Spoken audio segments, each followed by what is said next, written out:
अब एक खबर बिहार से। बिहार में बीजेपी और जेडीयू का अलायंस टूटने के बाद नई हुकूमत बनने का रास्ता साफ हो चुका है।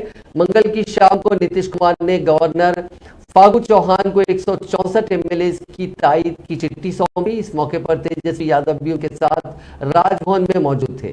हुकूमत बनाने का दावा पेश करने के बाद नीतीश और तेजस्वी ने राजभवन में ही प्रेस कॉन्फ्रेंस की।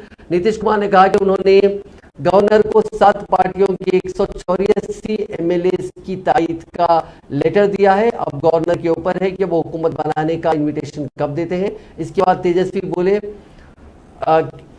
और बीजेपी पर खूब बरसे। तेजस्वी ने कहा कि बीजेपी का कोई अलायंस पार्टनर नहीं है। तारीख बताती है कि बीजेपी उन पार्टियों को बर्बाद कर देती है जिनके साथ वो अलायंस करती है। हमने देखा कि पंजाब और महाराष्ट्र में क्या हुआ। सीएम नीतीश कुमार ने आज शाम 4 बजे गवर्नर फागू चौहान को अपना इस्तीफा सौंपा था। उस वक्त नीतीश ने 160 एमएलए की तायद की बात कहते हुए हुकूमत बनाने का दावा पेश किया था।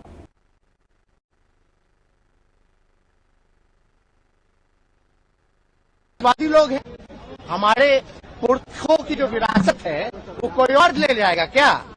ये हमारे पास रहेगा। तो इसलिए माननीय मुख्यमंत्री जी को धन्यवाद देते हैं। हम अपने पार्टी के राष्ट्रीय अध्यक्ष आदरणीय लालू जी को धन्यवाद देते हैं कि बीमार अवस्था में भी जो उनका भी जो निर्णय है, क्योंकि राष्ट्रीय अध्यक्ष है, उनके पास जब प्रस्ताव गया तो उनसे जब हम लोगों ने बात की, पार्टी के लोगों ने बात की, क्योंकि हर एक लोग, बिहार की जनता, हमारे पार्टी के वर्कर, हमारे पार्टी के विधायक, सब लोग चाहते थे कि जो किसी भी तरीके से भाजपा का जो एजेंडा है उसको बिहार में नहीं चलने देना है।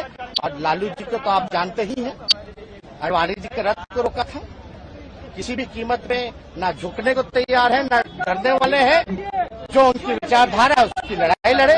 तो इसलिए हम पूरा मुख्यमंत्री जी को, तो समाजवादी लोग हैं,